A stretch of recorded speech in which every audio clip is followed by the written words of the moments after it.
We are live for a new episode of the Electrek podcast. I am Fred Lambert, your host, and as usual, I'm joined by Seth Wintraw. How are you doing, Seth? I'm good. Yes, all right. Plenty to talk about this week. We're going to start a little update that we've been doing the last few weeks about the tax credit. We have a much better idea about the EV tax credit now in the U.S. thanks to the full tax bill being released, although plenty of time to change, so it's a fluid situation. Let's keep that in mind. Then we have Tesla's delivery numbers in China that are starting to put some red flags out there. Quick update on the robotaxi launch in Austin. Then we're going to talk a little bit about Tesla employees pushing back against Elon Musk. That was interesting. And Toyota has its new version of its BZ4X, which is now called just the BZ, and a few more to discuss. But as usual, we're going to have plenty of times to talk to you guys too. So if you guys have questions for us, you can put them in the comment section right now. I want to get to that later on the show. It can be about any of the topics we're discussing today or any other topics in the EV world that you want our take on. We are live everywhere. You can put that in the comment section and we'll get to it at some point. All right, so last week we talked about the tax credit. There was a little bit more chatters around it as the House came back from its April pause and started working on the giant budget, the giant tax bill coming up. And we discussed that, it looked more likely than not that they were going to kill it as part of the bill. The question now is more about timing, about phase-out period, about all of those.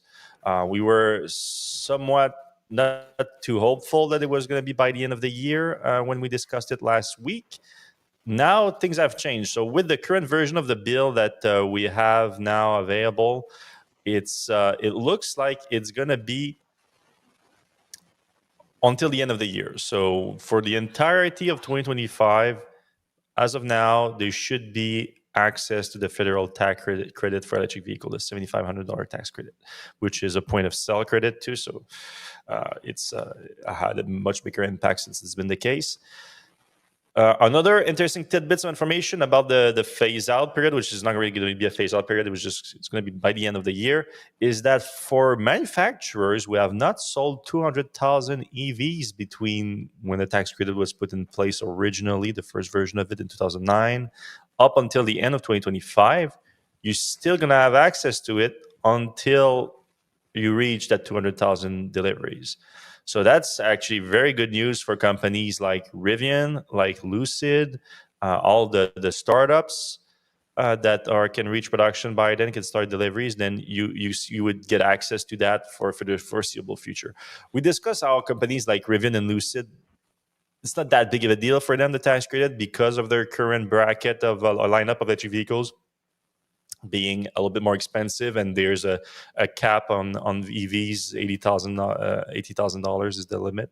Is that I'm confusing it with Canada sometimes. But it's I think 80,000 is for trucks and SUVs, and it's 55,000 for sedan, something like that.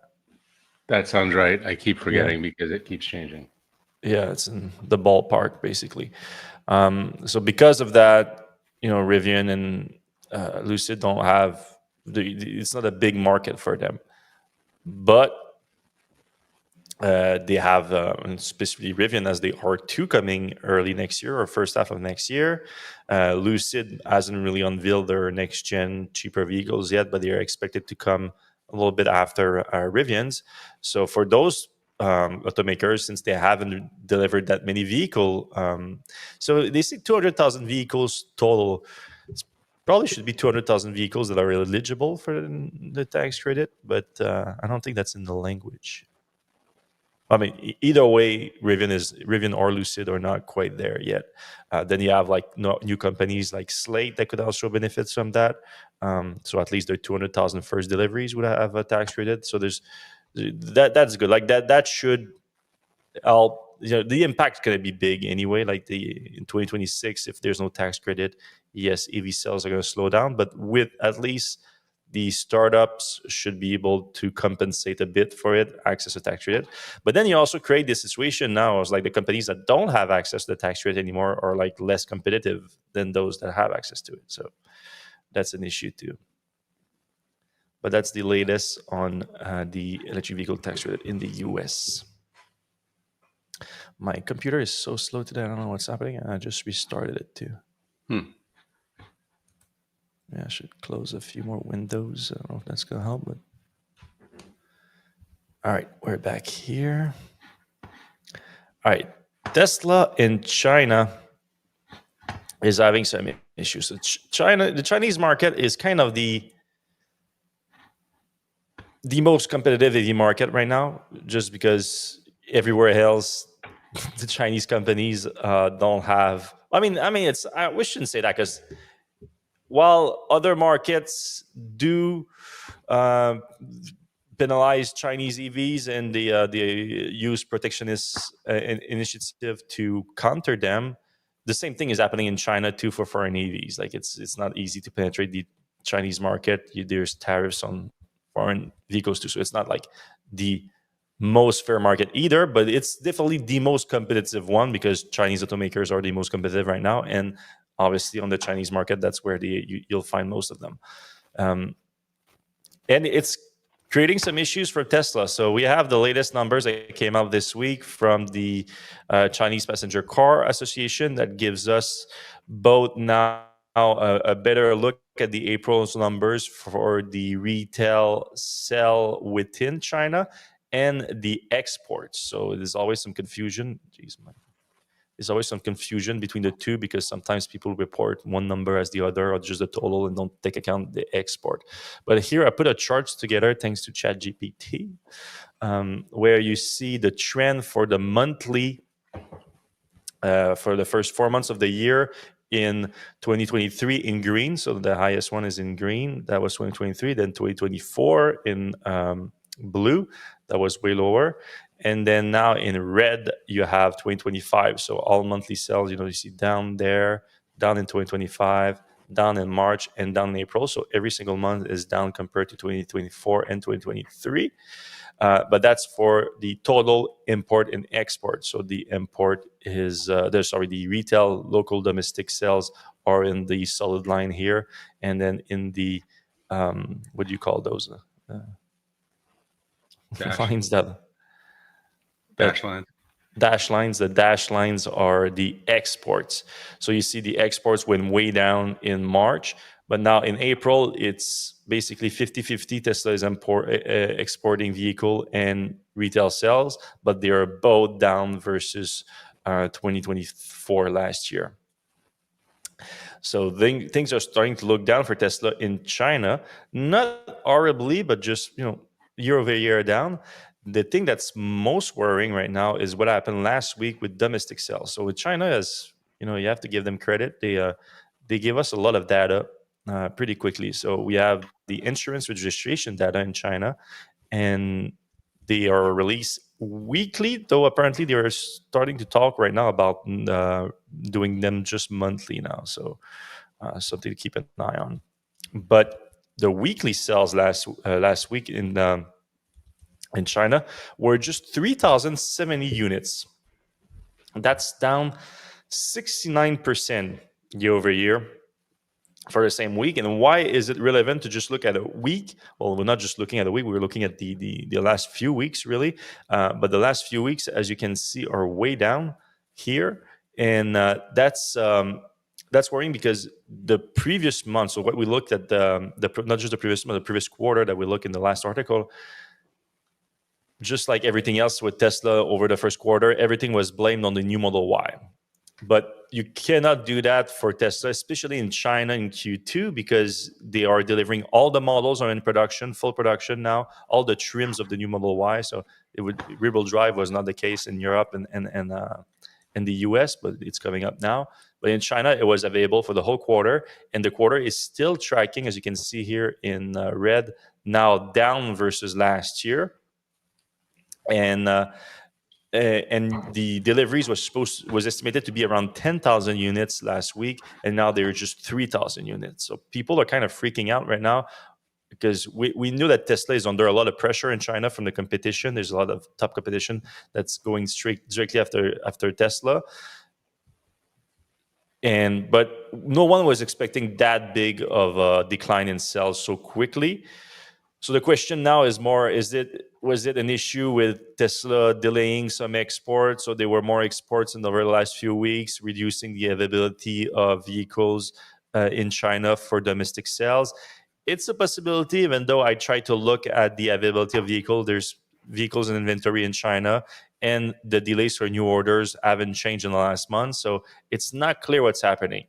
We're going to have to keep a close eye on Tesla's deliveries in the next few weeks in China if the Chinese market keeps delivering it every week. Like we said, they're talking about changing it to every month, which would muddy the data a little bit.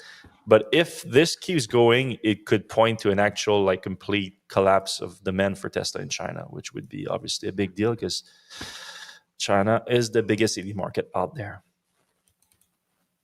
So something to keep an eye on for the next few weeks. Might be going into China too in the next few weeks if all goes well. So yeah, I was going to say maybe Tesla would invite you over to Shanghai. I doubt it. No? No, I really doubt it. All right, so a quick update on the robotaxi fleet that Tesla is supposed to launch next month in Austin. So this thing is coming fast. People are really worried about it. What's going to happen? Is it going to be a big deal? Is it going to be a flop? We've been talking about it a lot in the last few weeks because last few months we've been focusing more on the fact that it's more of, we call it a moving of the goalpost for Tesla compared to what was promised with consumer vehicle becoming unsupervised self-driving. Now it's actually just an internal fleet in a geofence area offering ride-hailing services for a fee, just like Waymo is doing. And it doesn't point to Tesla getting any closer of its previously stated goals and promises to Tesla owners who bought the full self-driving package. So that's been our focus there. But in the actual release of the fleet, there's other concerns too that we talked about a little bit about the John Krasik. Sometimes I have issues pronouncing his name, but the co-founder of Waymo, basically suggesting that he believes that Tesla is going to fake the robotaxi fleet in Austin. And this is an increasing concern that's growing right now. And now we even get a Tesla cheerleader, longtime ultra bull of Tesla, Adam Jonas, who's kind of putting weight to that theory right now because he met with Tesla with some of his clients last week, earlier this week, yeah. And he just came out today with a new note in which he said, Austin's is a go, but fleet size will be low, think 10 to 20 cars. Elon already said that in the last earnings, so it's not news. Public roads, not news either. Invite only, that's news. Okay, not too surprising. So the program to get access to it is going to be invite only. So I assume Tesla is going to reach out to its local customers in Austin to get access. But then the last thing is the most important one. Plenty of teleops to ensure safety level, in quotes, we can screw up. So teleops refers to teleoperation. We already reported last year that Tesla started hiring a team of teleoperation for its robotaxi launch in Austin. So they plan to use people that are remotely having some kind of operate them to get them moving when they're stuck, something like that. It's not entirely unique to Tesla. Waymo has disclosed that they use teleoperation to some degrees at time. They've been kind of vague about what kind of level of teleoperation they use. It's reportedly, from what we hear, it's more about if the vehicle gets stuck somewhere, then they get a message at their remote teleoperation center, and then they can talk to the vehicle to help it getting unstuck, things like that. Now, we don't know what Tesla is planning here. We know that they plan to have teleoperation, but the fact that Jonas says plenty of teleops to ensure safety levels, we can screw up. It points more to the more bearish theory about the robotaxi fleet, where the teleoperation are going to be pretty significant, where basically those just like right now, FSD is supervised by someone in the driver's seat who's responsible for the vehicle. I think this is basically going to be the same thing. It's just instead of being on the driver's seat, they're going to be remotely supervising the vehicle. The question is more: is it going to be a 10 vehicle to one supervisor, a remote control ratio, or is it going to be a 5 to 1 or 2 to 1 or even a 1 to 1 scenario? With a 10 to 20 fleet car, I think it's wouldn't be too surprising if it's a 1 to 1. Really. What do you think, Yeah, Seth? and to be fair, Waymo does have remote supervisors of cars, not supervisors. I think if there's a problem, like the Waymo thing just hits an infinite loop or runs into some issues, a remote person can kind of take over the operation of the car. Obviously, Tesla in the past has done some kind of shady things with the robots. If they have a robot demo, there's usually somebody behind the thing, kind of doing the hand motions and stuff. But so I agree. I think they're probably going to have a pretty. I mean, I would say at launch there's probably going to be a 1 to 1 ratio, I wouldn't be surprised. and then maybe they'll like drop that down as they get a little bit more confidence in the whole operation. And honestly, that is probably the responsible thing to do. I mean, yeah, if it's based on the current FSD system, I would hope that it's 1 to 1. I would even hope there's be a safety driver in there because, look, the current FSD system based on crowdsourced data, which is the best data available because Tesla always refuses to share data, is 500 miles between critical disengagement. I'm sure Tesla can get that a lot better with this fleet because it's trained. Like there's been no progress basically with FSD over the last 4 months. I would assume that it's because Tesla is focusing everything on the Austin launch and optimizing the system for Austin, and also like closing the gap on some features that are not available on the consumer level, but for like the drop-offs and the pickup and all that, it needs to work too. So yeah, it probably can get closer. Maybe can double it. Maybe triple it even, which sounds incredible. But if you triple it, you're still only at 1,500 miles between critical disengagement, and that's like a crash per taxi per 2 weeks or something. So it doesn't work. It makes no sense unless you have a safety driver or a very high level of teleoperation, which is what Jonas is suggesting here, or like a one-on-one supervisor per taxi. Said last a few weeks ago, you remember, Zach from Jerry Rig Everything, like the YouTuber. Mm-hmm. Yep. He's a bit like me. He likes to fight the cult on Twitter. Like he likes to poke the bear Mm-hmm.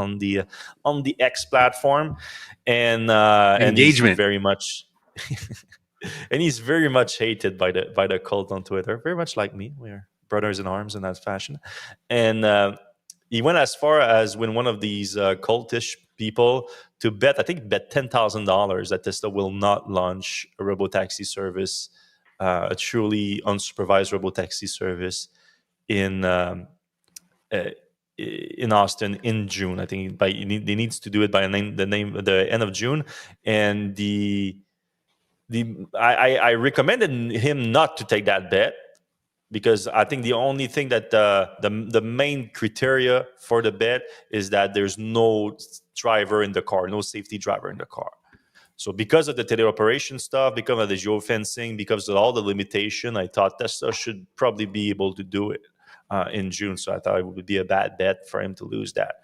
However, what we learned too from another article from The Information this week is that Tesla has yet to test the system without a safety driver in Austin, just weeks ahead of launch.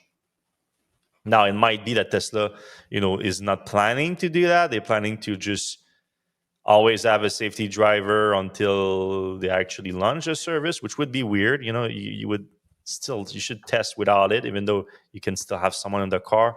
It doesn't make much sense to me. And for comparison, Waymo, they launched in Austin earlier this year, And their testing included 6 months of testing with a safety driver in the car, and then 6 months of testing without a safety driver in the car. So now, with that said, I think that Waymo is way more that was an unintended play on word, but is way more conservative with their safety approach than Tesla, I would say. So maybe they still do it, but I'm starting to be a little bit more confident for Zach from Jerry Rig Mm. Everything is bet. All right. The other thing on the robotaxi fleet is NHTSA is getting a little bit involved. A little bit late to the game, but still, NHTSA. I mean, I can understand why he would be late to the game because I hear that they have been quite gutted by Elon's Doge. You know, the agency that's supposed to oversee auto safety, and Tesla is part of that, is getting gutted by an agency run by the CEO of Tesla. Do with Yeah. that what you will. Seems like a coincidence. Complete coincidence. And NHTSA is actively investigating Tesla, specifically Tesla's full self-driving program. So this week, or about actually last week, but it came public this week, Tanya Topka, the director of NHTSA's Office of Defect Investigation, wrote an email to Tesla, a letter to Tesla, basically asking for a lot of information about what they plan to do with the robotaxi fleet in Austin. And it's related to the fact that they are currently investigating full self-driving for a safety defect related to road conditions, visibility, and all that. They're afraid that they found a bunch of crash with FSD related to FSD, and they are investigating the whole thing as being potentially dangerous. So they're like, hey, you say that now you're going to use that. So I mean, obviously, Elon has talked about this for a while. Uh, so I think what's happening here, why NHTSA is getting involved right now, is that I think it has to do because they do quote in the letter Elon saying at the earnings just a few weeks ago that it's going to be the Model Y that they're going to use, and it's basically going to be full self-driving, but just in Austin without supervision. So when they heard that, they were like, I think they assumed that before that it was going to be like a new system. I know a lot of people wrongly assumed that Tesla was going to use the Cybercab, the fifth generation autopilot hardware, full self-driving hardware, all that thing. But then I thought it was already clear, but Elon clarified it at that earnings call. No, it's going to be Model Ys using FSD with a version of FSD that's optimized for Austin. So I think that put a red flag for NHTSA. It's like, wait, you're going to use that thing that we're currently investigating for safety defect unsupervised in Austin, Texas next month? And they sent Tesla. I put the full questioning, but they have 1, 2, 3, 4, 5, 6, 7, 8, 9 questions with a lot of sub question within that. And basically, a lot of it is like, what exactly are you going to use? So they want to confirm that you're indeed going to use FSD, even though, like I said, optimized. And then they want to know, how do you know that this is safer than humans? So they want data. Again, Tesla has always refused to share any data. Another cute little red flag. They want to know, okay, the data collection that they're going to use, if they still consider this a level 2 system. So that's the thing here. Like, one of the main thing that Tesla has been able to avoid sharing any data is, like, they always claim, oh, FSD, even though it's called full self-driving, is just a level 2 driver assist system. So they kind of want Tesla to, like, actually put their money where the mouth is, and, like, hey, is this actual self-driving now? You keep saying unsupervised, you keep saying robotaxi and everything. They ask, based on SCA automation system, is this a level 4 system, which is what Tesla is describing to everyone, but always refuse to claim it for regulatory reason more than anything. So they want all of that, and they want it by June 19th. So I don't think that they can prevent Tesla from launching this. Like, this is Texas. Like, Texas rules are pretty relaxed when it comes to self-driving stuff. But they say that they want an answer by June 19th. If they don't get an answer, if Tesla is facing up to $28,000 in penalty per violation per day. So, a little bit of a show of force from NHTSA, but nothing too crazy here. And like I said, I don't think they can stop it. They just we might actually get some more information for Tesla than we are used to, because Tesla is, like I said, very scarce, the release of information about FSD. We just, like Elon said, you're just supposed to trust them. You're just supposed to look at videos on X of paid Tesla influencers, and that should give you enough confidence into Tesla full self-driving. All right, two more Tesla news article before we move on. This was a big report this week that got earlier this week. They got a lot of people talking. So many things happen in a week. Like, I already forgot about this article that came out like 5 days ago, and it was a big article. It was that was based on the Wall Street Journal report, I think. No, that was no, that was the external letter. Okay, yeah, that was the letter. So a group of Tesla employees wrote open letter to Tesla to basically ask for Elon to be removed. So it showed that within Tesla there is a desire to remove Elon, and let me quote the letter here. The damage done to Elon's personal brand is now irreversible, and as the public face of Tesla, that damage has become our burden. We are now at a crossroad.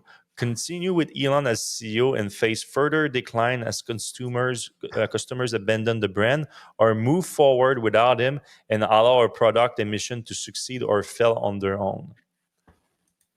Pretty good point. Pretty much what we've been saying for a while. If you keep Elon as CEO, you can basically kiss goodbye to Tesla's brand. It's going to continue to erode because Elon is too controversial at this point. Most people don't like him. Vast majority. He's toxic. Say that again? He's toxic to the brand. Exactly. It's toxic. And, I talked to a friend of mine who was also big on Tesla this week, and he said, like, oh, this is... He's worried about it. He doesn't like what Elon is doing, but he thinks maybe within 6 months everything goes back to normal. But if Elon stays, I don't see that happening, because you don't change your mind on him like that a little bit. And I use Bud Light as an example. You remember, like, the Bud Light last year, 2 years ago, when they put the transgender person on the can, right? And all hell broke loose for like a few months. Like, that hurt Bud Light a ton, like 20-30% drop in sales, and it lasted about 6 months. But it lasted about 6 months because Bud Light got scared shitless. Like, they right away they turned back on their marketing plan, and they went full redneck. And you're like, yeah, screw us for being open-minded. Like, right. They turned around. To be fair, it's probably the mood. Like, you know your market. Like, Bud Light is not the most woke people that are drinking the Bud Lights. But Tesla is not doing that. That's the thing. Tesla had, the bad move happened, and now it keeps happening, and there's nothing that shows that it's going to stop happening. So I think Tesla is an ongoing issue. And what's interesting here is that, so the letter was kind of prompt following Elon saying that he's going to come back to work more at Tesla and less at Doge in the last few weeks. And the employees that signed the letter are kind of have a good point here, that they say that this is tone deaf, basically, what Elon did. I'm quoting the letter again. Elon's recent claim that he's refocusing on Tesla is not only tone deaf, it's insulting. It implies that the hardship that the past 6 months stem from a lack of his attention, not from his action. It shifts the blame onto the very people who have held the company together.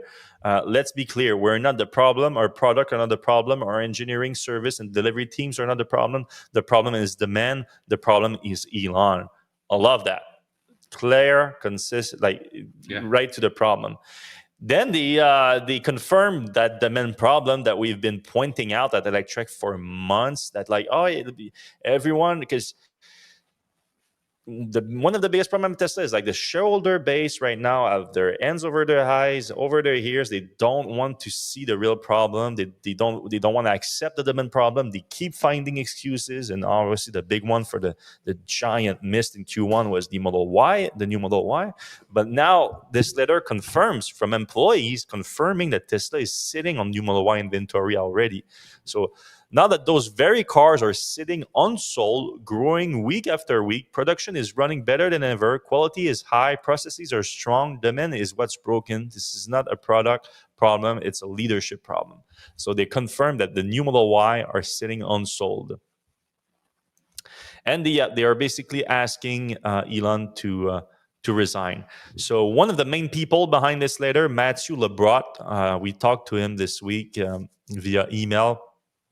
He confirmed that he was let go at Tesla after publishing this. So he published this on a website, and Tesla linked it back to him, and he was let go after working for Tesla for 5 years. More recently, he was leading the sell and delivery training program. So he was training the sales and deliveries track at Tesla for the last 3 years, and yeah, he was let go. He confirmed it on a post on LinkedIn, which he blames on saying that. No, when I wrote this article, I hate when the call does this. Like, this article was clearly to point out, one, there is at least some interest within Tesla, a movement within Tesla against Elon. They don't want Elon. Confirm of a demand problem within Tesla. So it's not just well, I mean, I thought it was clear from the evidence that we've been sharing for the last few months, but now we have directly from Tesla. This is the main thing about the problem. And yeah, unfortunately, the guy was let go. It's not surprising that the guy was let go. You talk against your boss. You like if I was saying that the main problem at Electrek would be a set, and I wrote a letter about it, I'm pretty sure I would be let go. So that's not really the issue. I like, people are like, yeah, of course he's let go. Yeah, but that's not the point of this whole thing. Yeah, I'm sure he was aware that there was a good chance it was going to be let go here, but the key of the story here is that he thought it was worth to say and to risk his job to let people know Tesla is in trouble with Elon. That's the main point here. He also started an X account to publish the letter, and the X account was suspended. That's Mr. Free Speech here. Yeah. The free speech absolutist. I mean, you can fire him. I'm sure you have cause to fire him if you want to do that, even though I think it's dumb. But suspending his account is free speech. That's not cool. All right, the last Tesla article before we move on is a quick one. It's just about Elon as a new puppet on the board. Tesla has confirmed that they hired a new board member. It's it's the president of Chipotle. I forget his name. Mr. Jack Hartung. He's a 20-year veteran of Chipotle. Yes, that's the Mexican grill, the Mexican restaurant that we all love. He had a lot of roles at the company over the year. Most recently, he was president and chief strategy officer. Before that, he was the CFO and administrative officers for years.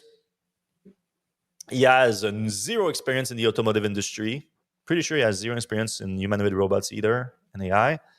But he's a veteran officer of a large company, so I guess that's something.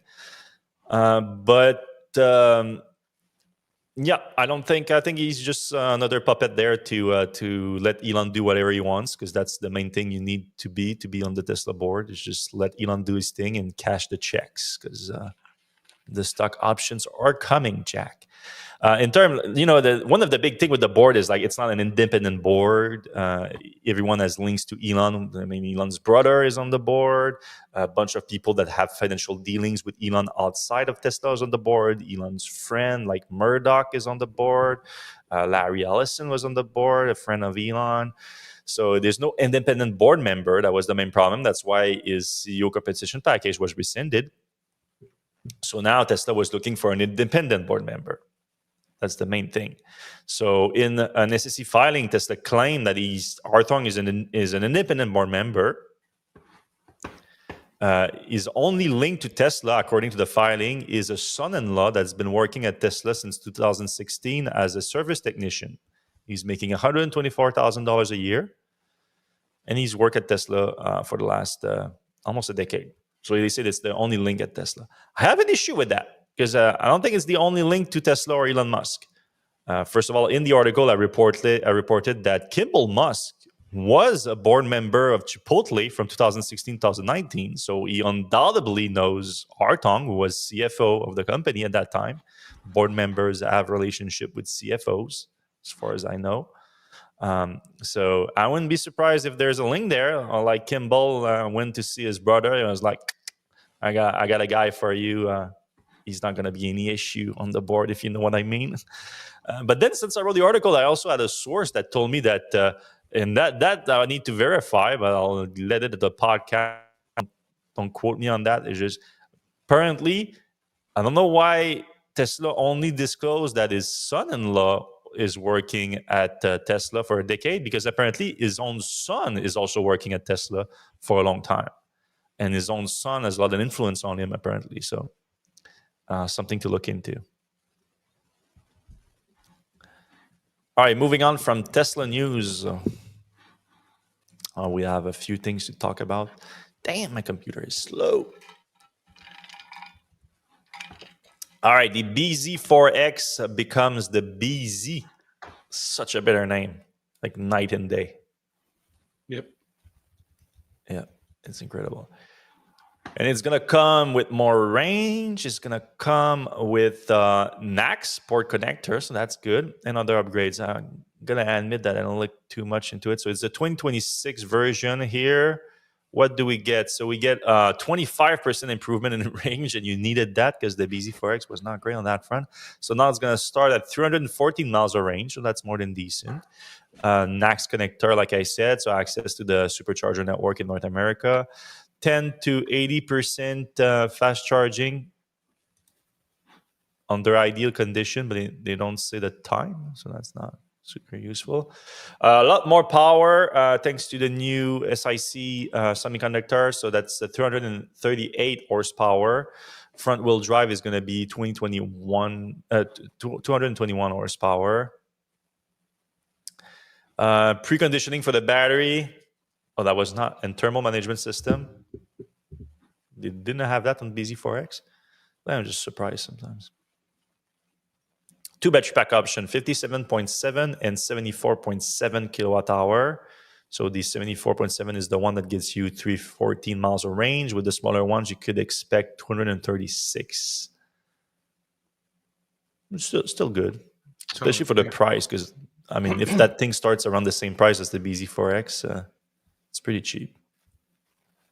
You get access to the Toyota Safety Sense 3.0 system, regenerative braking. I mean, you cannot mention that as a feature. It's like kind of standard these days. Do we have the pricing on this thing? Oh, some update? Nope. Not pricing yet because it's going to come in the second half of this year. So normally we get pricing a few months ahead of time. I think the idea is to keep it around the same price, though, right? I would assume, yes. And you probably want to lease it. The lease deal on this is actually a pretty good deal. All right, this I thought was interesting. We like to BYD, man. New vehicle, several new vehicles a week, basically. But this one I thought was pretty interesting. It's not a China-only vehicle, but I wanted to mention it because a lot of people. You look at the EVs available in North America and even Europe, though I think Europe are a little bit more advanced than us on that front. And you don't really have. You had the Bolt. I think the Bolt was a very interesting vehicle in terms of like format and price range, especially towards the end of its life, even though it's going to have a second life soon enough. Mm-hmm. But there's not really like a Honda Civic of the EV world. Like a very simple, cheap 4-door sedan that can get a lot done, a lot for like a new family, smaller families, or just a good run-of-the-mill cheap car that does what it needs to do. And this is basically it. In China, they have plenty of them, but the new BYD E7 is that it's a little small mid-sized sedan that just has everything you need and not more, and at the right price. So you look at the design, it's not, I know a Very lot of normal. people love the Honda Civic design, so this one is not crazy, but I think it's not that bad either. Like, it's pretty much on par what I would expect. A little bit more Yeah, it's kind pictures of like a here. generic Model 3 almost. Yeah, I mean, it's a little bit more rounder, a little bit more like, with generic lines than Yeah, a Model 3, but yeah. But you get a 15.6-inch infotainment system, a driver's display. You get USB ports, plug-in socket. Okay, yeah, you see a little bit better look here, a little bit, and it's a decent looking car. It's nothing too crazy. Size wise, is basically, when we talk about the Model 3, it's basically the same size as the Model 3. But look at this. So the size of the battery pack, you have a 48 kilowatt hour, a 57.6 kilowatt hour for a CLTC. Again, CLTC, not the most accurate, but pretty good. 280 miles, 450 kilometers for the smaller pack, 323 miles, 520 kilometers for the bigger pack. And with these pack sizes, I would expect probably close to 215 for the smaller pack and 260 to 80 for the bigger one. Like, it's very doable, like, to get close to those range. But then you look at the price, and the that's price, great. we should have the official pricing tomorrow. They're going to launch the vehicle officially tomorrow, but it's expected to be between 70,000 and 100,000 yen, which is between 10,000 and $14,000. Crazy. So that's nothing. Like, that's a Civic 20 years ago, Right. without 20 years of inflation, basically. So, and it's all electric. It costs you nothing to run after that. You know, so these cars already exist. They just exist in China, unfortunately. Well, I mean, not unfortunately. Good for them, just not for us. Right. And it also might be why Tesla might be having some problems selling the Model 3 in China. Yeah, because then you look at the Model 3, would cost like Double, more than two triple. times that, almost three times that. And like, just do you get two times, three times as much? No. Nah, not really. All right, GM had made some headlines this week. They announced kind of a battery breakthrough, and at Electrek, we are always a bit skeptical about battery breakthrough because, I mean, we've been doing this for 10 years plus now, Seth and I, and we've seen a lot of battery breakthrough that never come to anything. But this one looks interesting. Like, it's kind of like the solid state battery. It's always a little bit further out, though. I saw the solid. I need to look into it because I saw all the solid state stocks this today were like way up. So it feels like level of confidence on that is going up quite a bit in the last few days. But we're not talking about solid state here. We're talking about manganese-rich batteries, so LMR. And LMR have been touted for a while. Manganese-rich batteries have been touted as potential replacement of LFP batteries. So they have a lot of the similar advantages as the LFP batteries. They still use lithium. It's just that the cathode has more manganese-rich chemistry, and they are cheaper than the lithium-ion batteries, the nickel-rich batteries, but they offer a higher energy density than LFP. So they could be like at the GM specifically is talking about 33% higher increase for the prismatic battery format. So the same battery format, prismatic, has 33% higher energy density than the LFP with the same format. So that's quite a bit. It's like 33% higher than the best LFP cells today. You're getting pretty close to nickel-rich lithium cells now, and yeah. So they said that they basically, so the problem was with them, a short battery life and voltage decay. Those are pretty much the same thing. Hmm. And because of that, they weren't viable at a commercial level, but they claim that the battery breakthrough basically is they claim to have fixed that, and now that they plan to bring those vehicles to market, bring future electric vehicles to market, especially they're talking about the trucks and the large SUVs. So one of my understanding here is like for the lower hand GM trucks and SUV, instead of having LFP batteries in the future, they might have LMR batteries with offering a higher range for a lower price. So getting closer to those lithium ion. Kurt Kelty, GM's VP of Battery Propulsion Sustainability, a Tesla and Panasonic veteran. We are pioneering manganese-rich battery technology to unlock premium range and performance at an affordable cost, especially in electric trucks. So basically what I just said. So it's going to enable 400 plus miles vehicle at a lower cost. So what's the timeline on this? I think they said before the end of the decade. Yeah, it's going to be in production, in commercial production with GM and basically, this is GM and LG, so they're together on this, 2028. So this is getting exciting because the EV market has been doing great, for the last few years. We're achieving decent volumes, especially outside of the US. To be fair, the US is a little bit behind the rest of the world, but doing great. A lot of improvements, a lot of incremental improvement, but there hasn't been a big, huge step forward, like a breakthrough moment. And there's two of them that have been touted for a while, and that's solid states battery. And then at the lower end, the solid state is more the higher end of the replacing or displacing some of the market for the nickel-rich batteries. And at the lower end, it was the sodium batteries, and now the LMRs batteries. So the solid state, a lot of people see it happening by the end of the decade, towards the end of this decade, before 2030. And now it looks like at the lower end, we might have the LMR. And then in China, we talked about a few weeks ago with CATL and the sodium-rich batteries.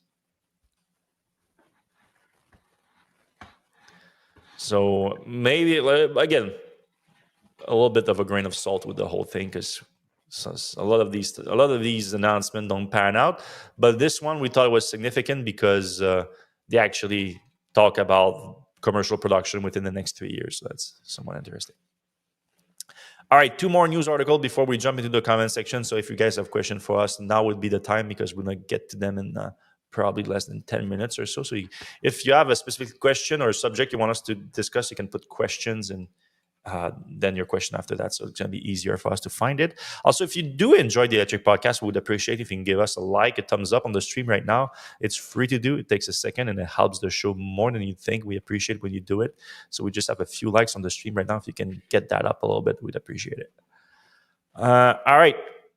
The Ram electric pickup truck. So Ram is the only brand right now that doesn't have an electric pickup truck.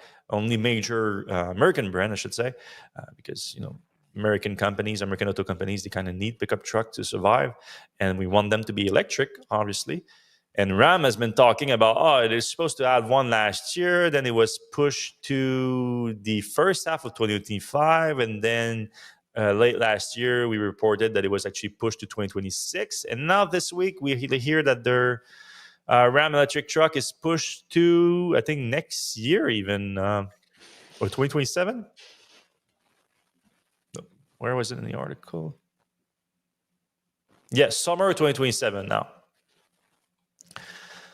So people were already concerned about Stellantis, and I think there's more reason to be concerned now, because we're still another 2 years away from them having an electric pickup truck.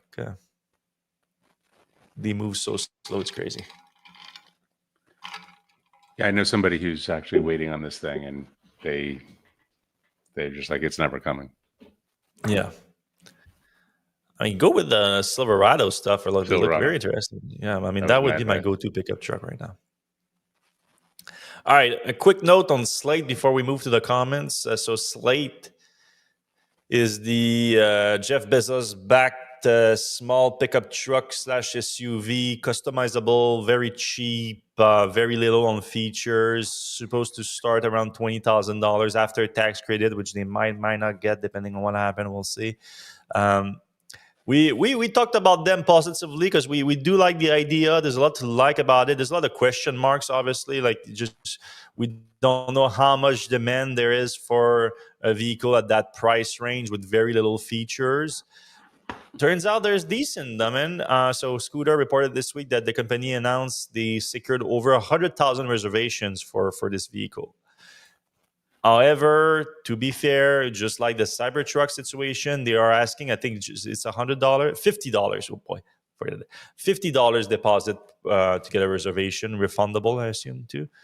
So yeah, it's not like we saw. I mean, the Cybertruck also ended up costing twice as much and being half as good as what was promised, so that didn't help. But we saw that if you are taking reservation for a vehicle, we're talking about even if it's a cheaper vehicle here at $20,000. If you're asking less than $100 or even $100, it's not the best show of interest for people, and it's the conversion rate to an actual order after that is quite low, even if they deliver on the features. So I'm not poo-pooing the project.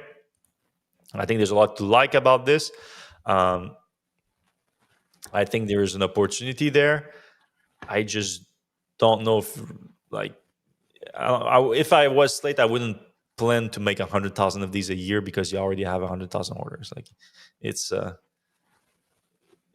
Although if they do a good job, I think they could hit that and then some probably.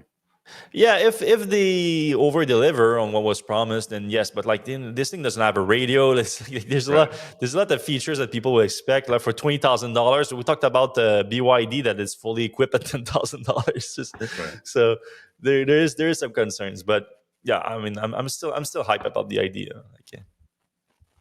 I like the design too. I think they're slick for what they are. I agree. All right, let's look into our comment section. All right.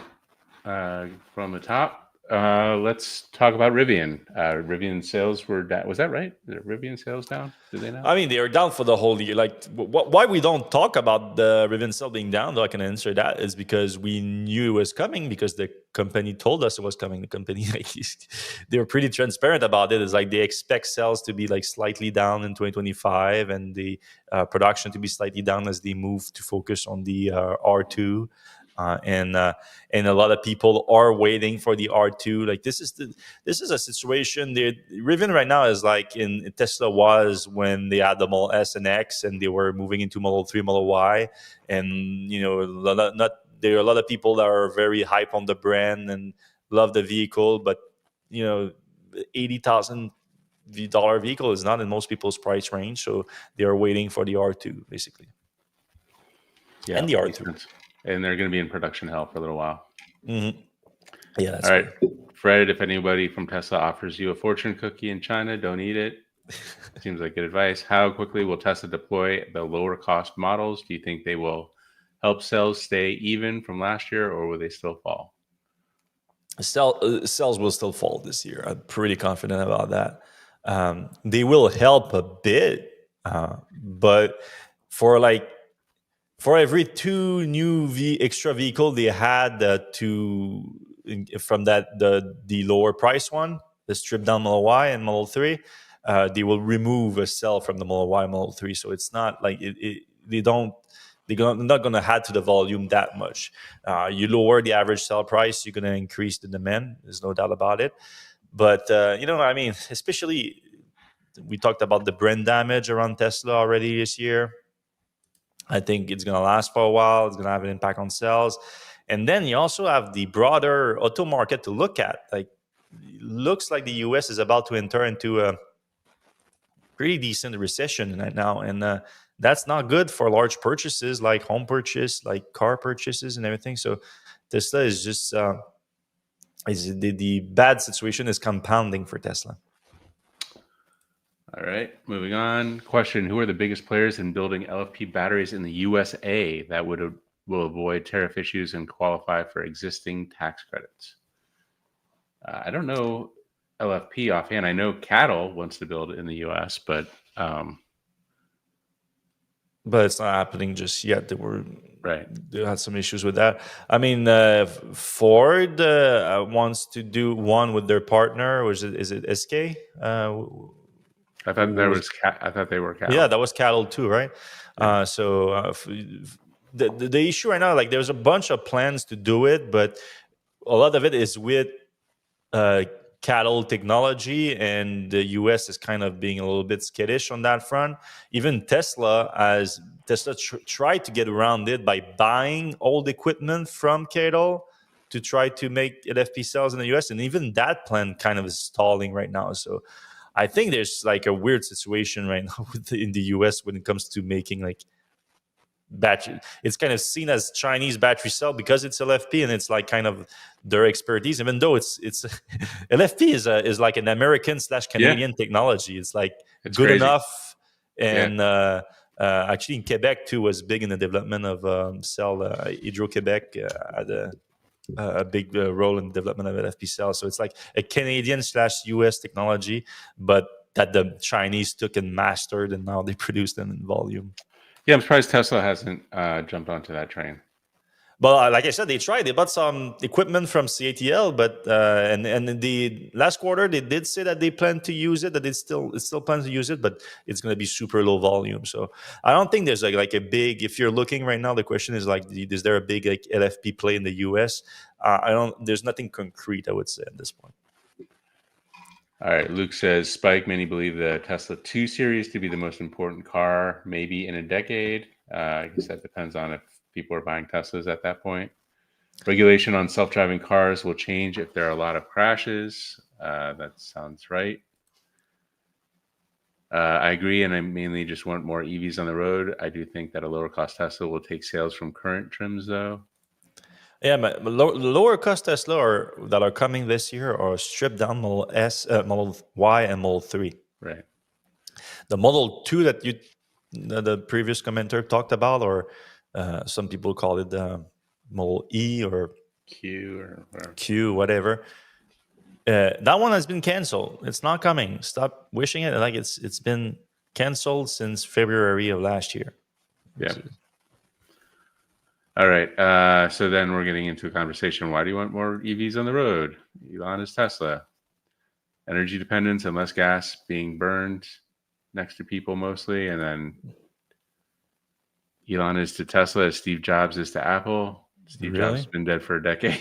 So, Spike, you need to do more research. EVs are no Pangea to energy independence. All right. We're going to just kind of fast forward through all this.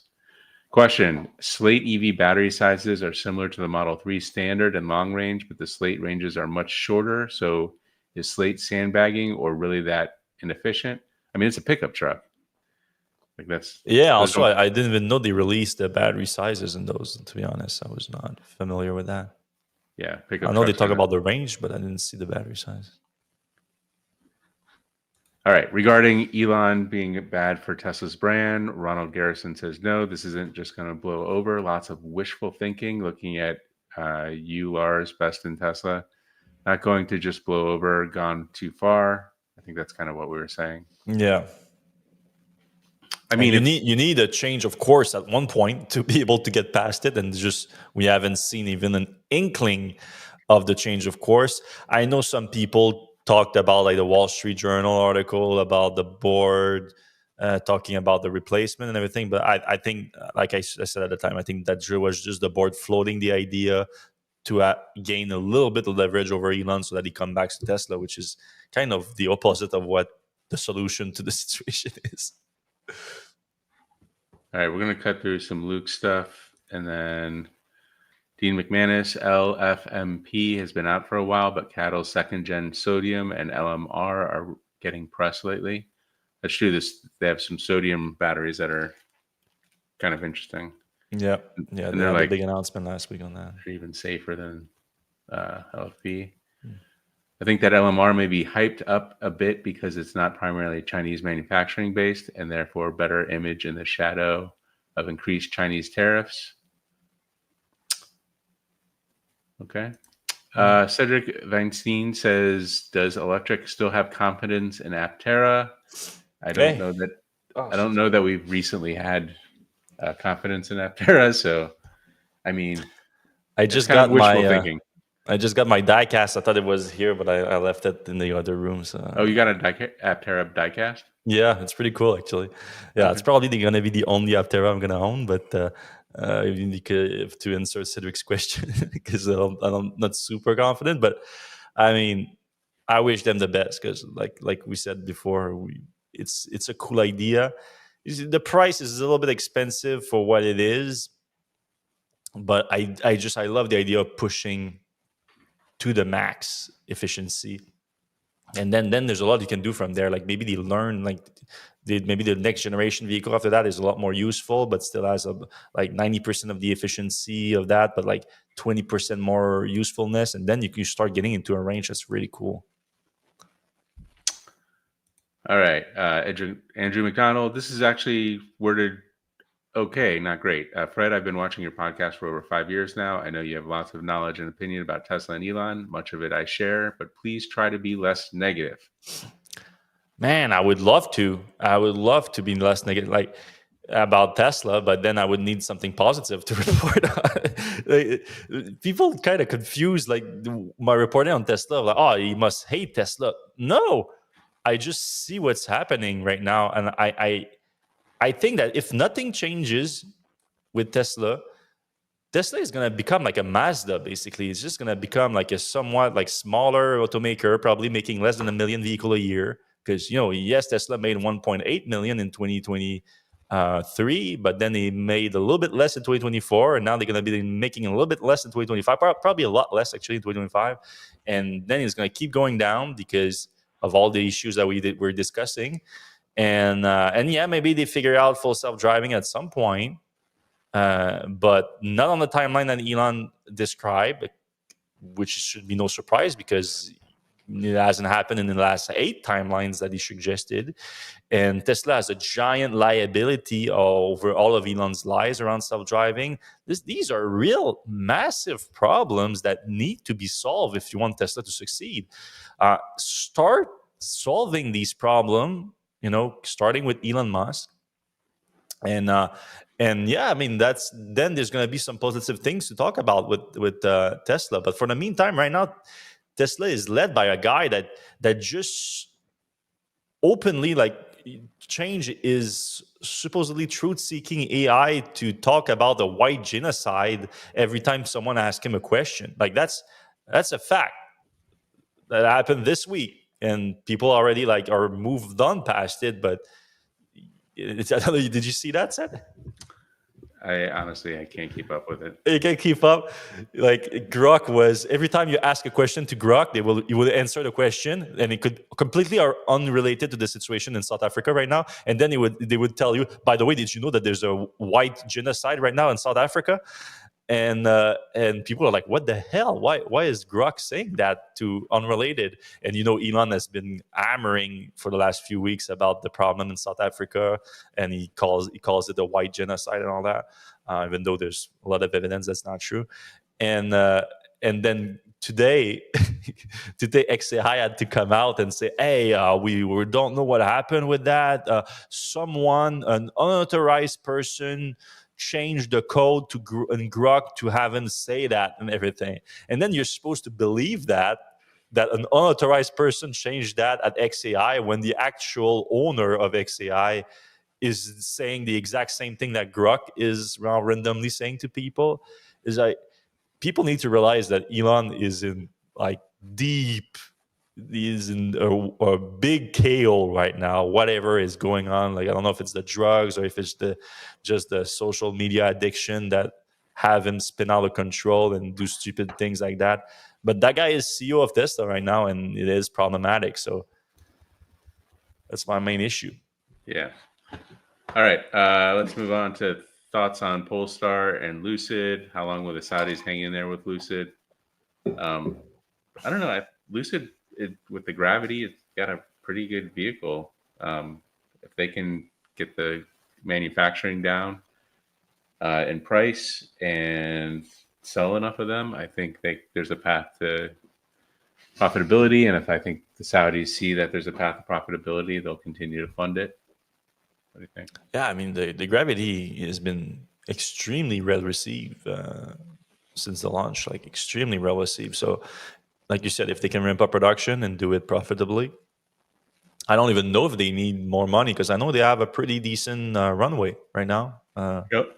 They just raised some more money, so I think they're good for a while. So the Gravity needs to work, and then the next gen vehicle needs to work. But yeah, Polestar, I'm not as familiar with the money, but I mean they're backed by Geely, so I think it's dependent on Geely, just how long they want to keep that going. Yeah. They And they have did some it. great cars. I love the Polestar vehicles, especially the Polestar 2. Like it drives amazingly well. Like I really like how it drives. So it's just that yeah, they are having issues selling them profitably too. So it's a similar situation, but they need to have continuous backing from Geely, I guess.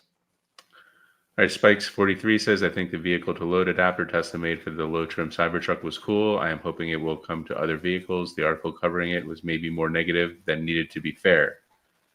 Okay.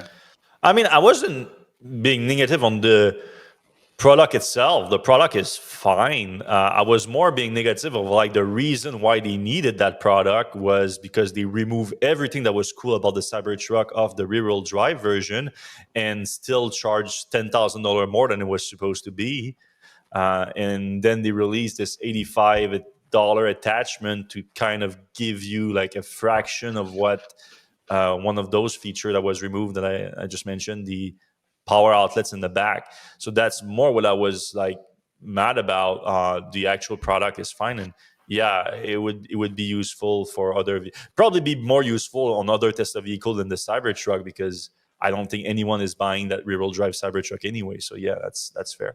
And I would be curious to see if it's actually it would work on other Cybertruck on other vehicle than the Cybertruck because we've been speculating about for a while that they have the same inverter as the Powerwall 3 that is bidirectional. So yeah, has anyone tried that yet? Has anyone bought that and just tried to plug it in into like a Model Y and see if you can actually draw power from it? I haven't seen one on YouTube or anything. Yeah, I mean, I should try it. Maybe I mean, I would order one, but then if it doesn't work on my 2018 Model 3, doesn't mean that it doesn't work on like a 2025 Model Y or something. All right, last question. John Marshbanks, Aurora Innovations has started using driverless semis on a Texas corridor. What's their next steps? Didn't Aurora just lose their CEO, Sterling? I don't think Sterling Anderson was the CEO. He was a co-founder. He was the first autopilot, first or second, or one of the early autopilot leader at Tesla, the head of autopilot, predecessor to the full self-driving. Started Aurora with Chris Empson and a few others. I don't know if he was CEO, but you're right. They now have a little corridor between Houston, Houston. Houston. Houston, we have a problem. Yeah, that's Houston. And in another city in Texas. But yeah, the next step is now they want to run it like nonstop. Like they want to run it overnight too, because now it doesn't drive at night.